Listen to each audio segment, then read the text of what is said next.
Hace un tiempo, meses, algunos años, una noche y sin aparente razón, te despertaste con una ansiedad que nunca antes habías sentido. Todo dolía, pero dolía de una forma muy extraña.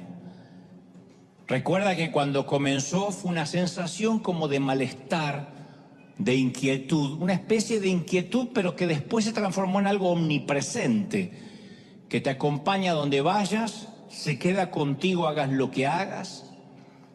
Sientes que algo no va bien, aunque no lo puedes identificar exactamente, no sabes qué es lo que no va bien, pero es un estado de desasosiego que te quita la paz. Una infelicidad, una tristeza que no se marcha y que a veces hasta te enturbia los momentos que sí son agradables. Este mensaje va para aquellos que perdieron la risa, la carcajada y no saben por qué. Yo le llamo esa importante e insoportable sensación de creer que todo se termine, que el presente desaparezca, que las cosas cambien. Hay un displacer que te empieza a roer las entrañas y dejaste de descansar. Y de todos los síntomas, este es el más cruel, porque cuando dejas de descansar, dejas de dormir, y cuando dejas de dormir, por ende, dejas de soñar. Al menos antes huías de ti mismo por las noches, decías, cierro los ojos y no me levanto más, pero cuando pierdes el descanso, no hay 8, 9 ni 10 horas que te repongan de la fatiga del alma. Entonces uno siente que no hay tregua, que tu mente no para. Este mensaje va para aquellos que dicen, mi mente no para de imaginar cosas, de sentir cosas negativas, estoy estresado, tengo temores.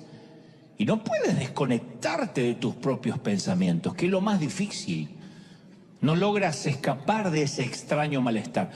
Al principio dejas de disfrutar, nada te satisface, después todo te irrita, y cuando te das cuenta tienes el cuerpo de un zombi. Si bien te congregas, vienes a la iglesia, te mueves como un zombi, porque es una suerte de callosidad emocional, almática, espiritual. No digo necesariamente tu diagnóstico es que vives en depresión. Estoy hablando de aquellos que están viviendo una angustia, una tristeza. Y esa callosidad produce insensibilidad, que es proporcional a lo profundo del pozo que te encuentras. Porque cuanto más hundido estás, menos sientes. Cuanto más te desgarras por dentro, más te desconectas por fuera. Y con la capacidad de sentir, también se marchan tus energías. Esa fuerza, esa adrenalina que antes tenía para comenzar un lunes por la mañana y decir, me queda una semana fructífera, ahora te arrastras, reptas toda la semana para llegar otra vez al sábado o al domingo. Y tu vida empieza a andar en piloto automático. Limpias la casa, haces las compras, vas a trabajar, tus hijos te hablan, pero no estás ahí. Sientes dolor en el pecho, en la cabeza, en las entrañas, pero te duele de una forma completamente diferente a cualquier dolor físico que alguna vez hayas experimentado. Es el dolor del alma. No se deja comprender fácil y tampoco tiene una solución inmediata. Esto no se resuelve reprendiendo necesariamente un espíritu. Y no estás consciente de que algo anda plenamente mal hasta que algo se rompe en tu interior. Y luego, una mañana como esta, una tarde, una noche, según como me estén viendo a la hora que sea en otras partes del mundo, oyes este mensaje y la sospecha que tenías se convierte en certeza. Diagnóstico: tienes el corazón partido. Cada cristiano tiene un llamado. Cada cristiano tiene un propósito. Y el enemigo tiene la enmienda de interrumpir ese llamado y ese propósito. El enemigo tiene la intención de frenar el impacto de lo que Dios quiere hacer a través de nosotros para que creamos que Dios nos abandonó. Pero los conflictos internos y el corazón partido son una confirmación de que eres llamado. Quiero que esto te lo grabes en tu corazón. Que te duela el corazón a veces, que a veces estés triste, es una confirmación que hay un propósito, porque el enemigo solo pelea con los que significan una amenaza. Él no pierde tiempo con los que no tienen propósito. ¿Estamos de acuerdo? Hay propósito. Como suelo decir, si tú no tienes un choque frontal con el diablo de tanto en tanto, es que se debe a que vas en la misma dirección que él. Uno tiene que chocar. Si uno no choca es porque él está contento contigo. Y dice, no, este no lo molesto de los míos. Pero si chocas contra él y de repente viene una tristeza que te embarga, no es que estás endemoniado, no es que te agarró un espíritu, significa que estás en buena compañía con Elías, con Moisés, con David y con tantos que en un momento se sintieron que no iban a poder alcanzar su propósito. Entonces el diagnóstico es una tristeza aguda que parece que no se va, un dolor en el corazón, una sensación de zozobra. Luego te hice ver o vimos juntos de que muchos pasaron por lo mismo y están pasando por lo mismo. Algunos simulan más que otros, pero la mayoría tiene o tuvo esas temporadas de tristeza. Porque hemos creído como que si alguien se deprime o está triste es porque no tiene fe, porque no ama a Dios. No, simplemente que son temporadas que tienen que pasar. Salomón dividió la vida en 28 tiempos, 28 temporadas que no son las únicas. Pero entre esas temporadas está el tiempo de llorar, el tiempo de recoger cosecha y el tiempo de no recoger nada. Es parte de la vida. Entonces, en tercer lugar, yo quiero hablarte de las segundas opiniones. Porque yo sé que cuando alguien te da un diagnóstico, dice, me gustaría consultar segundas opiniones. Que es como otros ven la temporada que estás viviendo. ¿Y por qué viene a cuento una segunda opinión? Porque es muy común que cuando estamos atravesando este tipo de patología, aparezcan los chamanes caseros a decirnos qué debemos tomar, qué debemos hacer y cómo autocurarnos. Como nos pasaba cuando chicos, que las madres nos llenaban de medicamentos que por lo general estaban en la puerta lateral de la nevera y nos daban todo. Una vez que nos drogaban, que parecíamos Bob Marley, nos llevaban recién al médico. Y no le dejaba hablar al médico. Mi mamá decía, le traigo al nene, pero lo que tiene seguro es papera, que se complicó con la angina. El médico dice, ¿me deja diagnosticar a mí? Mi mamá nada más iba para confirmar lo que ella sabía. Nunca mi mamá usó termómetro, tenía labios de madre, decía, 80 Fahrenheit. Ella sabía todo.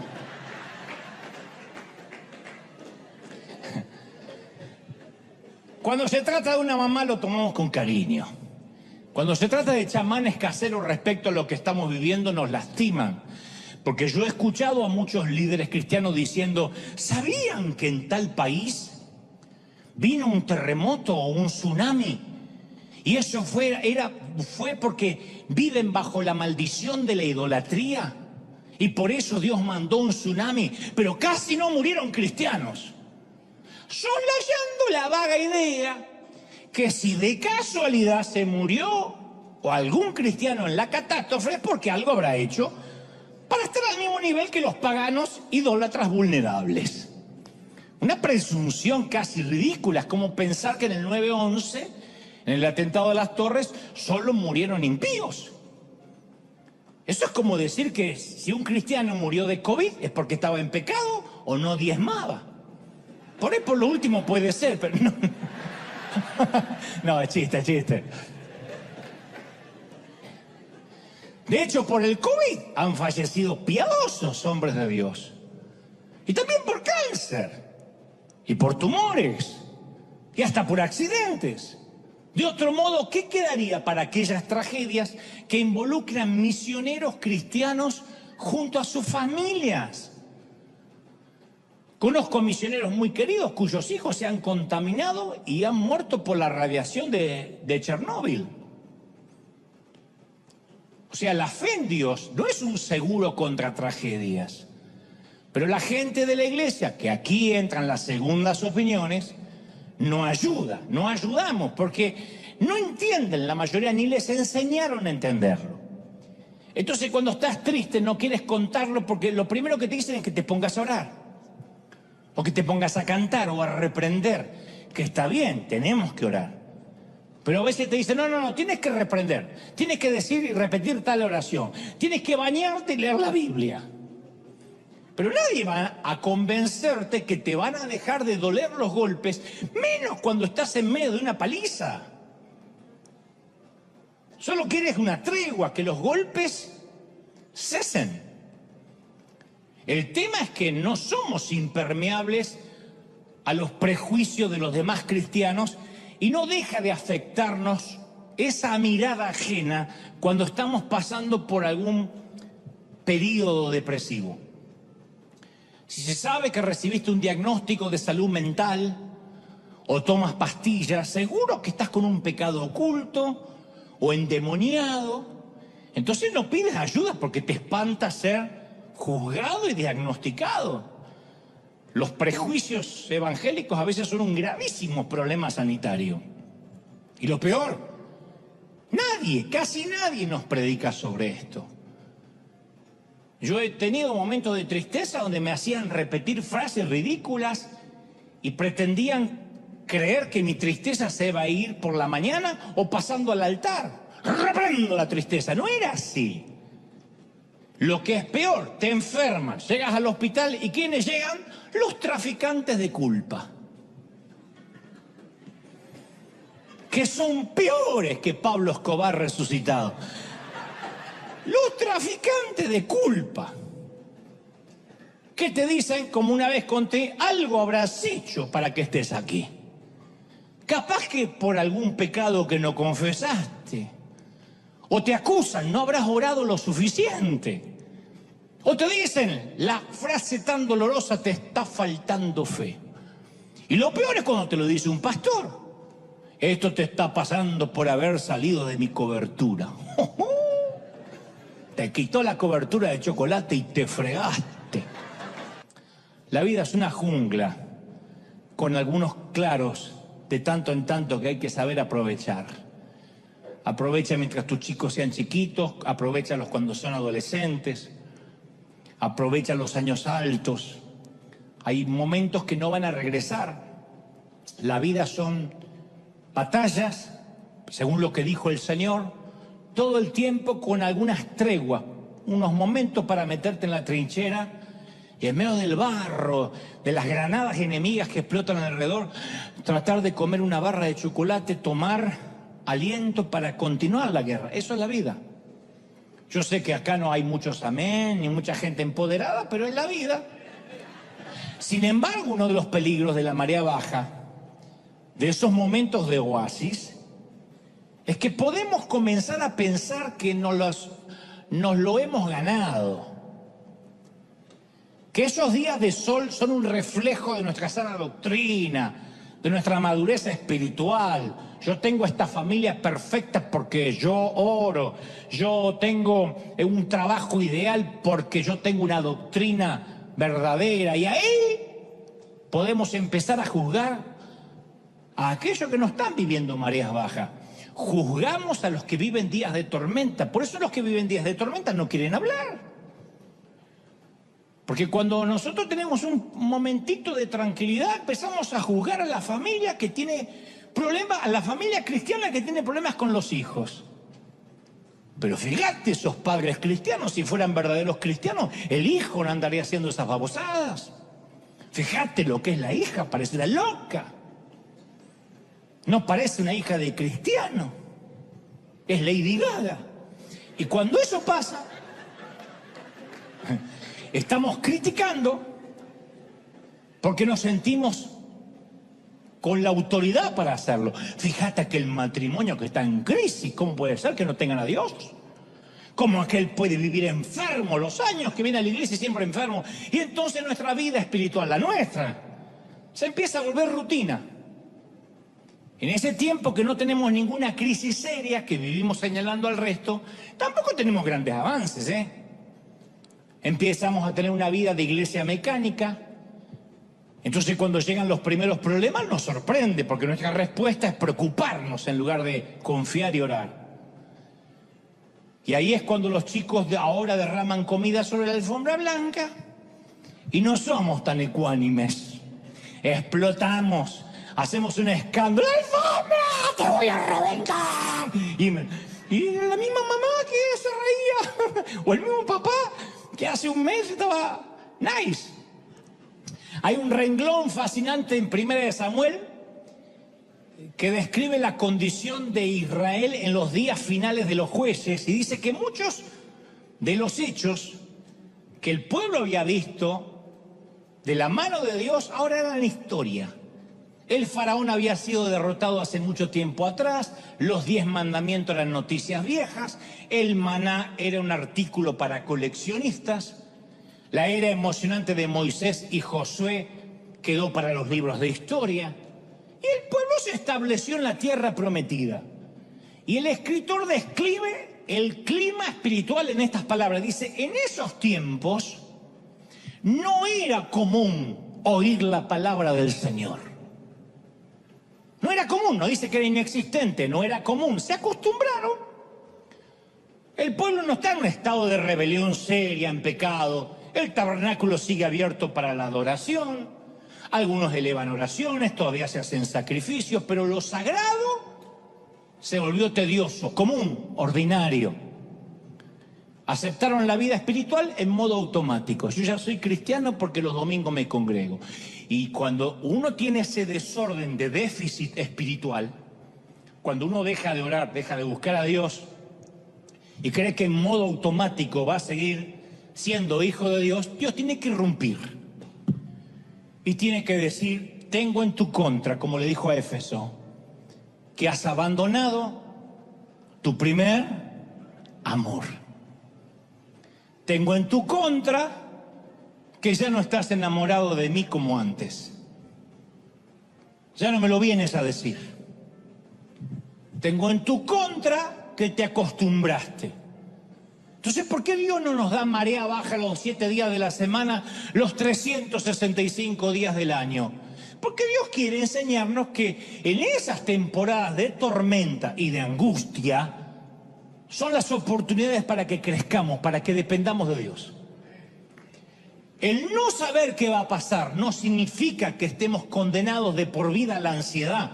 Más bien significa que nos exige tener fe que Dios tiene todo bajo control.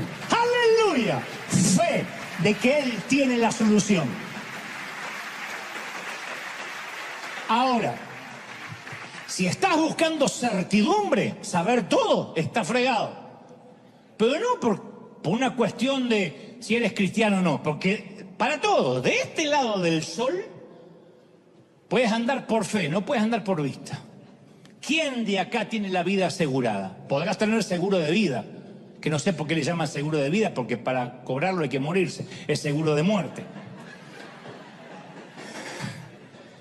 Pero, ¿quién tiene la vida asegurada? ¿Quién puede decir yo no me voy a enfermar? ¿Quién puede decir jamás voy a tener un accidente, jamás se me va a caer una torre encima, un piano? ¿Quién? Pero todos queremos ser capaces de predecir. Por eso se llenan las iglesias donde los predicadores dicen te voy a empoderar y vas a ser un campeón y te va a ir siempre bien y lo que toques será de bendición. Porque la gente quiere usar la Biblia como horóscopo. ¿Qué horóscopo? Los que escriben horóscopos son unos timadores, todos. Pero ¿qué horóscopo te va a decir? Sagitario, hoy te vas a quebrar una pierna. Ninguno. Hoy encontrarás al amor de tu vida. Cáncer, sal con fe, que encontrarás algo en el camino. Y por ahí pisas una defecación de perro. Eso es lo que encontraste en el camino. Pero deseamos tener el control. Y por eso la mayoría de los cristianos nos hemos inclinado a creer que la vida con Dios no incluye sufrimiento, incluye control. Por eso decimos, ¿cómo puede ser que estoy sufriendo si yo nunca dejé de diezmar? Si yo no entiendo, dice la gente. Porque la mayoría creemos que tenemos un acuerdo contractual con Dios. Algo como, prometo ser un buen cristiano, una persona decente, y a cambio Dios va a salvar a mi hijo, va a sanar a mi esposa, va a cuidar de mi trabajo. Pero cuando Dios no satisface nuestras expectativas, quedamos girando en un torbellino de preguntas, de perplejidad, de dubitación. Incluso cuando las cosas van mal, algunos se olvidan cuando las cosas le fueron bien. Yo me acuerdo de las palabras de José al faraón, cuando dice, después llegarán 7 años de hambre tan intensa que hará olvidar a todos de la prosperidad de Egipto. El hambre destruirá la tierra, faraón. La hambruna será tan grave que borrará el recuerdo de los años buenos. Que le pase a una nación está bien, tiene sentido. Que le pase a un hijo de Dios que se olvide todo lo bueno que Dios le dio por una temporada de invierno, es una ridiculez. Que de pronto me encuentren azúcar en la sangre, o me encuentren que tienen que tratar un tumor, o que tengo un problema en la dentadura, o que me duele la espalda, y eso haga que yo desconfíe de toda una vida de Dios, cuando me mantuvo y me sostuvo hasta acá, es una locura. José vio en su sueño ambas épocas, la abundancia y la escasez, y ambas bajo jurisdicción divina, ambas, Dios estaba sentado en el trono. ¿No es eso lo que Dios promete en Romanos 8:28? Y sabemos que los que aman a Dios, todas las cosas. ¿Qué es todas las cosas? El supermercado lleno y buscando empleo. Ayúdala bien, ¿cuántos lo creen? Todas las cosas. Entonces, Dios está en la quinceañera y en el panteón, en el cementerio. Si no, no tenemos vida. Seríamos todos inmortales de este lado del sol. Dios está cuando buscamos empleo y cuando gastamos en un gran mercado. Pero el final es lo que redime una historia plagada de drama, como en las películas. Si no, ¿qué les queda para los cristianos en Irán, en Pakistán, en Uganda? Que difícilmente van a creer en una teología de prosperidad y de vida feliz. Nuestros chiquitos, nuestros huérfanos. Está bien, le damos comidas dignas, le damos un techo, pero ellos no sueñan con una suscripción de Netflix. No sueñan con comprarse un Tesla y si no se lo pueden comprar y no tienen un buen crédito, es porque Dios está tratando conmigo. Ellos lo que quieren es comer un poco más de arroz. Entonces el grave problema que algunos cristianos tienen es creen que la prosperidad material es la señal de la bendición de Dios. No, eso creemos los sonsos que alguna vez nos tragamos el sueño americano. No puedo pagar la hipoteca, Dios me dejó. La estoy pudiendo pagar, qué fiel es Dios. Y el que vive en un caserío, en un cordón de emergencia. Pero eso no es lo peor es cuando los que nos toca un tiempo de prosperidad, miramos con sospecha al que no está prosperando. Miramos con sospecha a aquel que llega en el auto todo desarmado, que hace pu, pu, pu, pu, pu, pu, pu. Estoy hablando de que de verdad estamos rotos por dentro algunos y a veces no tenemos la menor idea de cómo repararnos. No tienes la menor idea de cómo repararte porque te niegas a pensar que tienes una enfermedad y te avergüenza contarle lo que te pasa a otros cristianos, que esto es lo peor. Pero la padeces, estás triste. Y esto no se soluciona con un par de suturas, ni con que te oren, imponiéndote las manos. Ojalá fuera así de fácil. Con todo placer. En mi caso podría orar por todos aquellos que dicen yo tengo el corazón partido. Pero no lo es. Porque ¿cómo reparas algo que sabes que está dañado, pero no sabes cómo se dañó ni en dónde? Porque una cosa es decir, tengo el corazón roto por un desengaño amoroso, por una traición de un amigo, pero estoy hablando de la otra sensación, que puede tener o no razones su origen, pero aún así dice, yo no sé por qué estoy en este bucle de tristeza. Y dices, ¿cómo sé si tengo que rendirme a esta nueva normalidad o resistir y pelear?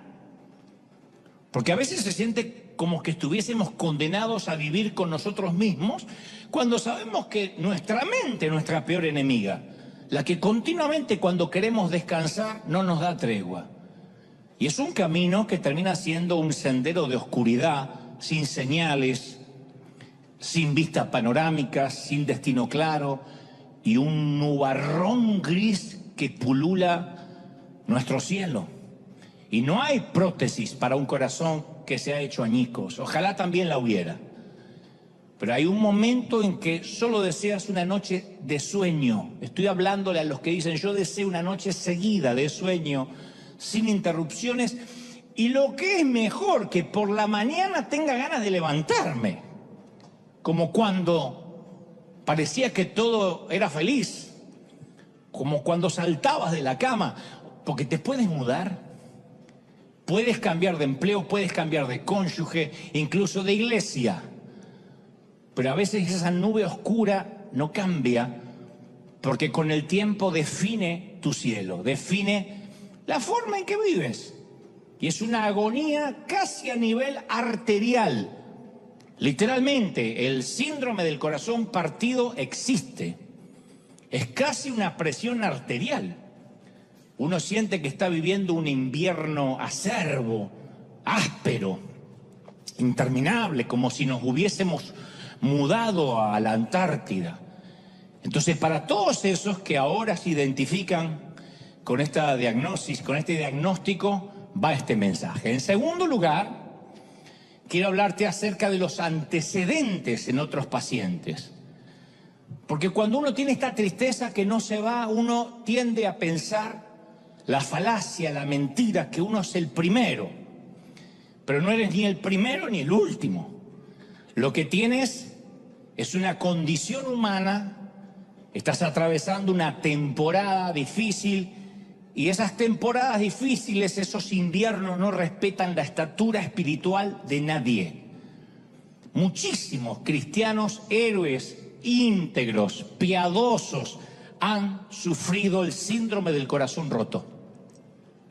El profeta Elías en un momento teme por su propia vida, después ya no le importa su propia vida, y ora y dice, Señor, llévame a casa. Elías pedía la eutanasia, pedía que Dios lo matara, llévame a casa, yo al final no soy mejor ni siquiera que mis padres, por favor, toma mi vida. Y luego termina diciendo, todo lo que hice ha sido en vano. Primera de Reyes 19:4. Elías, el hombre de Dios que oró para que descendiera fuego del cielo, se siente tan deprimido que quiere morirse, quiere que Dios lo mate. David estaba tan desalentado, hablo del rey David, del salmista, que quería tener alas y volar como pájaro. ¿Quiénes no se han identificado con David? David lo dijo, ¿quién me diera alas como de paloma? Me iría lejos, viviría en el desierto, lejos de todo, dijo en el Salmo 55:6. Está de más preguntar, ¿quién no ha querido que le salgan alas para mandarse a mudar? ¿Quién no ha querido mandarse a mudar lejos? ¿Quién en la vida no ha dicho, ojalá pudiera, si tuviera dinero me tomo un avión y me voy a Alaska y vivo en un iglú? ¿No? Lejos de todo, donde no lleguen ni las suegras ni los diablos, que nadie encuentre dirección. Y en el Salmo 38:6, ya David no tiene respuestas, y entonces solo suspira. ¿Vieron cuando uno ya no sabe ni qué orar? Y David dice, estoy encorvado, estoy abatido en gran manera, dice David. Me siento débil, deshecho, mi corazón clama angustiado. Señor, mi suspiro sé que no te es oculto. Cuando suspiro y me duele, sé que lo oyes. Y luego termina diciendo, soy como un hombre que no tiene respuestas para nada. Este es David. un hombre conforme el corazón de Dios que vivió lo que a lo mejor estás viviendo durante esta semana. La misma tristeza, el mismo dolor, el mismo desasosiego. Yo conocí a un pastor que sufría de depresión neurótica. No picos de depresión, sino depresión neurótica. Y dejó de predicar porque él decía que no se sentía calificado para predicar a nadie. Yo le discutía, decía, eso no está bien, él dejó de predicar. Pero gracias a la ayuda de psiquiatras y profesionales logró salir adelante. Pero él dice que hasta el día de hoy no puede bajar la guardia. Dice, él suele decir, yo tomo un medicamento que me limpia la basura que por las noches se me acumula en los canales de mi cerebro y me da la posibilidad de un nuevo comienzo, de una nueva gracia cada mañana. Pero por ahora me toca tragar la píldora agradeciendo a Dios. Tuvo que ir a buscar ayuda profesional, porque a veces pensamos que un medicamento, que la quimioterapia, que la diálisis, que la insulina, que los antidepresivos, que las pastillas para el colesterol son una señal de una fe débil en Dios. A veces nos juzgamos y decimos, no me digas que dependés de la insulina o de la pastilla para la diabetes. Pero esas cosas no son un sustituto de Dios.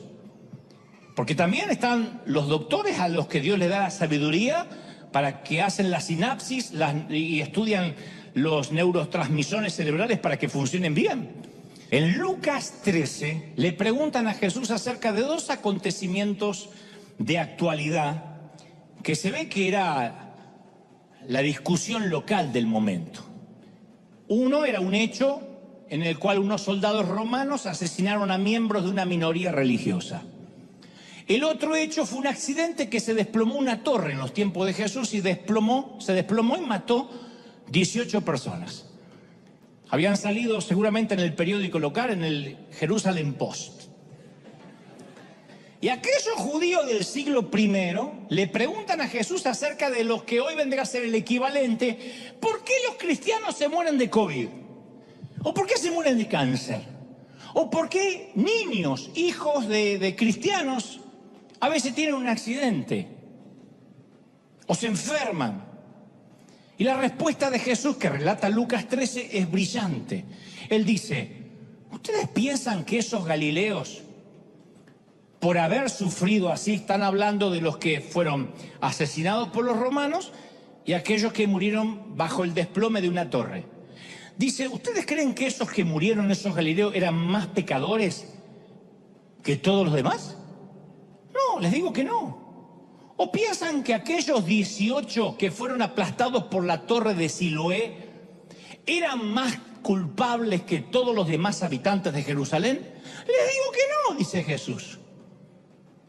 Jesús dice que las víctimas no hicieron nada inusual que los hiciera merecer ese destino. Eran iguales a las otras personas. Entonces, él no lo dijo, pero quizá la torre se desplomó por una mala construcción, por un maestro mayor de obras hispano que no revisó los planos y se mandó a mudar al rancho y se desplomó.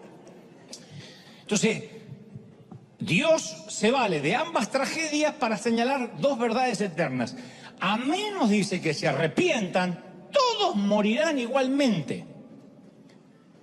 Él dice que nosotros los espectadores de la catástrofe tenemos tanto que aprender de una catástrofe como las víctimas. No es me salvé del tsunami, me salvé del terremoto porque yo soy santo y seguro que el terremoto se llevó a los mundanos.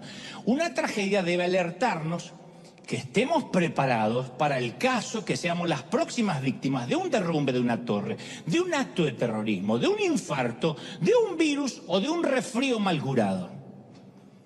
Que siempre tengamos nuestros papeles en regla, porque esto no es la migra. No hay una redada de vez en cuando, hay una sola redada final y te vas para abajo o te vas para arriba. Entonces Dios dice, todos deben estar preparados. Se te puede desplomar una torre, puedes tener un accidente de tránsito, puede finalmente pasar por aquí la falla de San Andrés, pero que pase por la vereda y no por acá. La catástrofe nos recuerda la brevedad de la vida. Yo he estado con cristianos que estando enfermos se preguntan, ¿qué es lo que el Señor está tratando de enseñarme? Dicen, ¿cómo tengo más fe para sanarme y salir de aquí? Otros suplican, ¿qué tengo que hacer para que Dios me sane? Cuando duele, no podemos dejar de preguntarnos, ¿qué es lo que Dios está tratando de decirte mediante una simple faringitis o la muerte repentina de un ser amado? Porque el dolor y el sufrimiento son parte integral de nuestro planeta.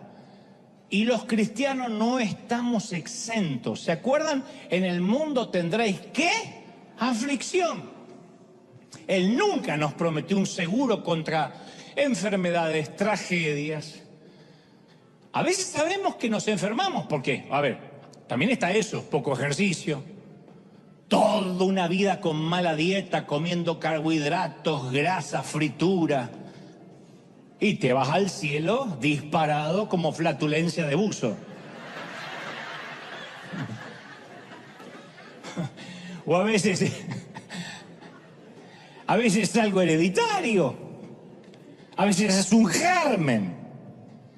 El sufrimiento nos dice a toda la humanidad, cristianos y ateos, que algo está mal en este planeta y que necesitamos la intervención de Dios.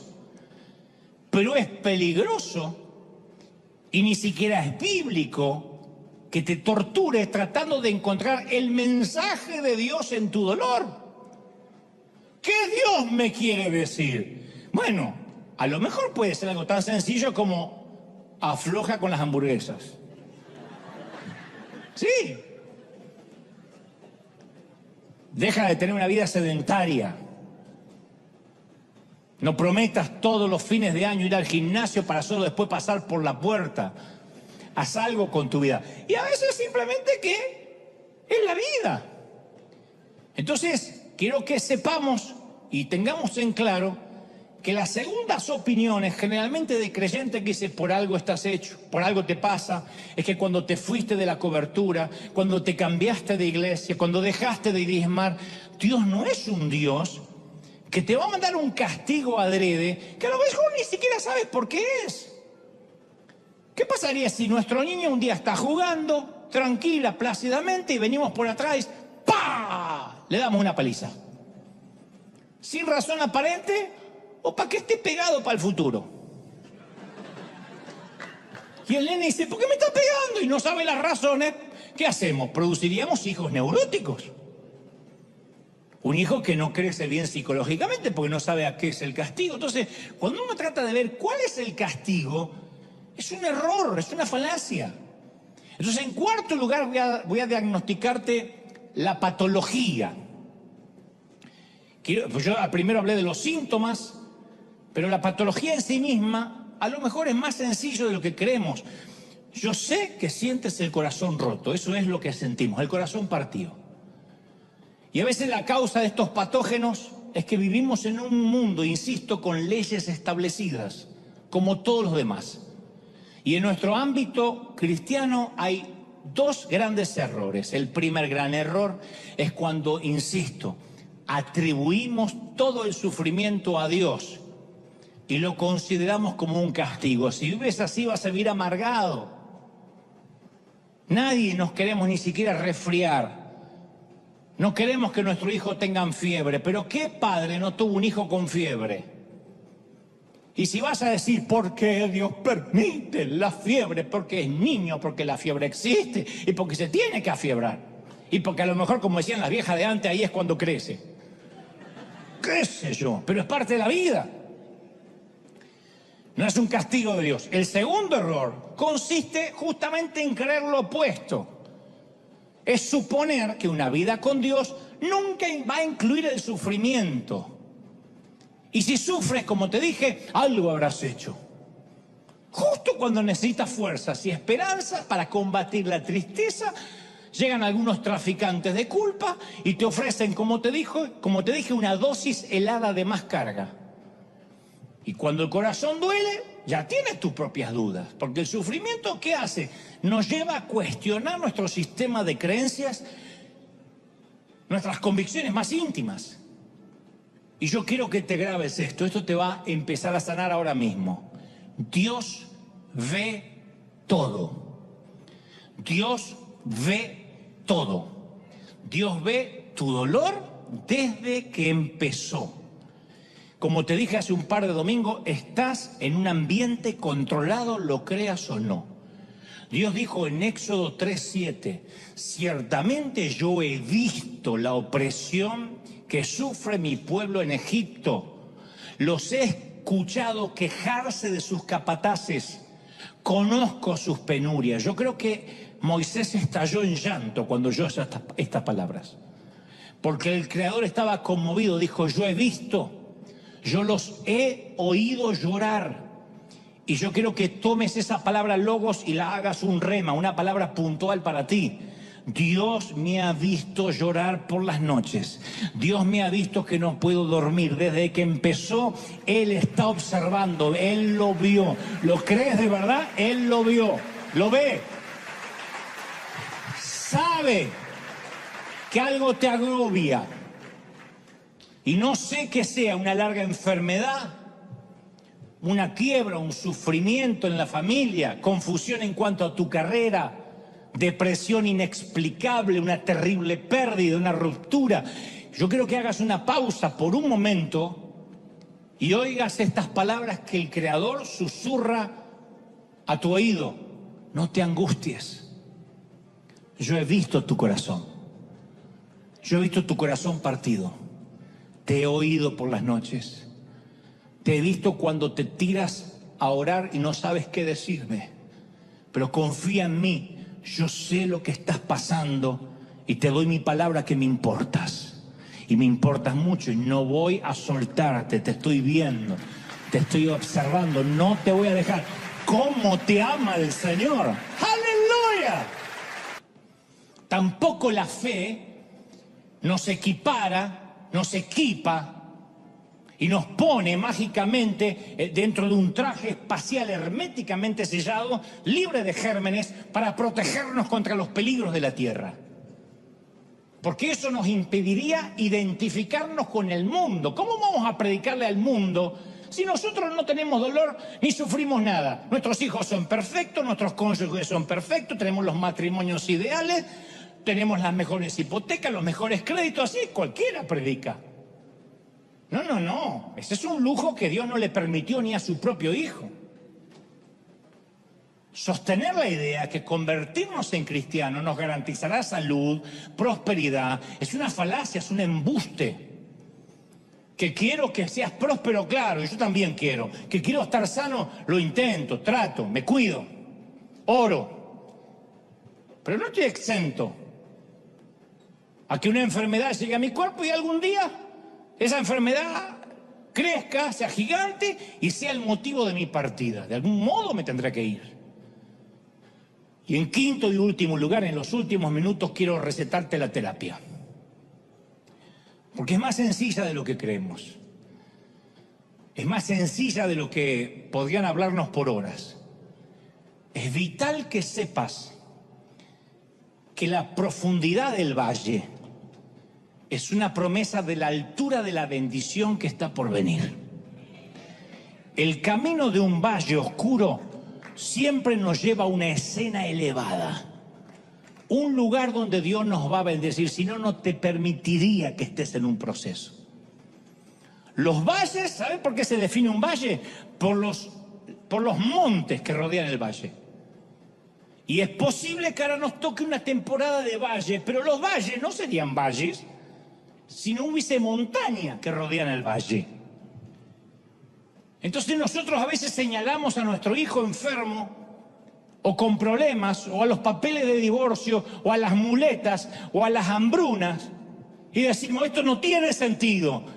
Pero ¿será posible que exista alguna explicación a ese sufrimiento que no vamos a entender mientras que estemos aquí? ¿No creemos que las maravillas del cielo van a ser capaces de redimir una vida llena de dificultades? Dijo el Señor, el que quiera conservar la vida la va a perder. Pablo opina así en 2 de Corintios 4:17, dice, ¿por qué es tan leve, hablando de la vida, es tan leve, tribulación momentánea, produce en nosotros cada vez más excelente y eterno peso de gloria, de bendición, de montañas altas, esta leve vida. ¡Aleluya! Entonces el granjero que se ponga a llorar sobre las semillas enterradas tiene que recordar que no es tiempo de llorar, es tiempo de plantar. No tiene por qué sufrir. Cuando el corazón está partido no es necesariamente un tiempo en que necesariamente tenemos que hacer algo que no veníamos haciendo. El tiempo del dolor es el tiempo para usar la fe, de confiar, de descansar, de tener esperanza, de decir esto es un leve tiempo, una leve temporada que va a pasar, es un proceso. Ya sea que termine este proceso durante esta vida o cuando lleguemos a casa. Pablo escribe en 1 Corintios 15:35, pero dirá alguno, ¿cómo resucitarán los muertos? ¿Con qué cuerpo vendrán?, se pregunta el apóstol. Y luego aclara, necio, lo que tú siembras no se vivifica sino muere antes. Y lo que siembras no es el cuerpo que ha de salir, sino el grano desnudo, ya sea de trigo o de otro grano. Pero si Dios da el cuerpo como Él quiso y cada semilla su propio cuerpo. O sea, aun cuando estamos en el panteón, el servicio que hacemos junto a ese hueco en la tierra, no estamos sepultando a alguien, se lo está plantando. La tumba no es un pozo, es un surco fértil. El cementerio no es un lugar de descanso eterno, es un lugar de transformación. Muchos dicen la muerte no tiene sentido, sin embargo Dios dice que tenemos que morir para poder vivir, en todos los órdenes. Cuando se siembra una semilla tiene que morir en la tierra, y lo que nosotros vemos como una tragedia suprema, Él lo ve como un triunfo. Así como la semilla se entierra y la cáscara de afuera se desmenuza, así nuestro cuerpo enterrado se va a corromper, y lo va a hacer a medida que cumplamos años hasta que vayamos a la tumba. ¿Y qué es lo que hacemos durante la vida? Plantar la fe para que produzca fruto. De otro modo vamos a tener semilla guardada en un cofre, y es semilla. Dijo Jesús, si el grano de trigo no cae en la tierra y muere, queda solo, pero si muere lleva mucho fruto. Yo no puedo imaginarme cómo va a lucir un tomate mirando una semilla de tomate. Porque lo que sembramos y lo que crece es totalmente diferente. Yo no puedo imaginarme una planta mirando la semilla, ni tampoco podemos tener una idea de nuestro futuro mirando la semilla de la fe, mirándola nomás. Uno tiene que plantar la fe. ¿Cómo plantamos la fe? Estoy en silla de ruedas. No es lo que hubiese elegido cuando niño, pero tengo fe de que con piernas sanas o con piernas enfermas, yo sé dónde voy y me alegraré en el Señor todos los días de mi vida. Si me quiere sanar, enhorabuena. No me quiere sanar, enhorabuena. Bienaventurado. ¿Estás conmigo, sí o no? Filipenses 3:20, más nuestra ciudadanía está en los cielos, de donde esperamos al Salvador, el cual transformará el cuerpo de humillación nuestra. Esa es nuestra ciudadanía. No esperamos papeles de la Unión Americana para que nos cambie la vida. Si Dios te da papeles y legalidad en el país, ¡aleluya! No te los da, te alegrarás en el Señor. Tu cuerpo y tu corazón están cansados, están agotados. ¿Por qué? Porque no usas la fe. Entonces duelen las articulaciones, los músculos están fatigados. Ahora entiendes por qué Pablo describe el cuerpo como una habitación. Él dijo en 2 Corintios 5:2, él dijo, gemimos dentro de nuestra habitación. A lo mejor tu habitación estaba acostumbrada a ser robusta, fuerte, y el tiempo pasó, las tormentas arreciaron, y a ese viejo cascarón se le han hecho algunas averías. Entumecida por el frío y azotada por el viento, tu habitación ya no es tan fuerte como alguna vez lo fue cuando joven. O a lo mejor tu habitación nunca fue fuerte. Tu vista nunca fue buena. Tu oído nunca fue muy claro. Tu corazón nunca fue muy resistente. Capaz que toda tu vida fuiste muy sensible y la mayoría de las cosas que a los demás ni le afectan, a ti te liquidan. La sensibilidad es un don de Dios, es un regalo de Dios. Añade tristeza, pero es un regalo de Dios. Tal vez tu andar nunca fue muy vigoroso y has visto a otros como dan por sentada su buena salud y tú nunca la has tenido. Sillas de ruedas, muletas, visitas regulares al médico, operación en la rodilla, cuartos de hospital, agujas, estetoscopios, diálisis, sueros intravenosos. Darías cualquier cosa por un solo día con el cuerpo saludable. Y mira lo que dice la versión de la Biblia de Jerusalén acerca de las mismas palabras de Pablo, eso de dentro del cuerpo de la humillación. Él dijo, Él transfigurará estos cuerpos miserables en copias del cuerpo glorioso de Cristo. Entonces, a pesar de que la fraseología cambia, la promesa es la misma. Así como Dios puede hacer un roble, de una semilla y un tulipán de un bulbo, Él hace del cuerpo viejo un cuerpo nuevo, un cuerpo sin corrupción, un cuerpo sin debilidades, un cuerpo sin deshonra. Yo sé que tendré un cuerpo idéntico al de Jesús, que mi dolor no va a durar para siempre. Tu dolor no va a durar para siempre, tienes que creerlo. Tienes artritis en las coyunturas, en el cielo no la vas a tener. Tienes un cáncer destruyendo el sistema, en el cielo no existe el cáncer. Está débil tu corazón, en el cielo será fuerte. Se desconectan tus pensamientos, te está fallando la memoria y te asusta. Tu nuevo cuerpo viene en el pack, en el combo con una mente nueva. Yo no puedo prometerte que tu corazón partió va a sanar pronto.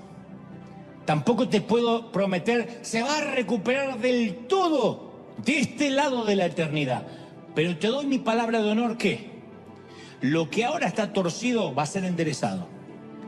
Lo que ahora es imperfecto va a ser reparado. Lo que ahora está fracturado será más fuerte que antes. Y ese corazón que por ahora, por el momento, por esta leve tribulación momentánea está partido, será trasplantado uno nuevo, saludable y entero. Será aquí o en la eternidad, pero Dios nos lo prometió y un trato divino es un trato divino.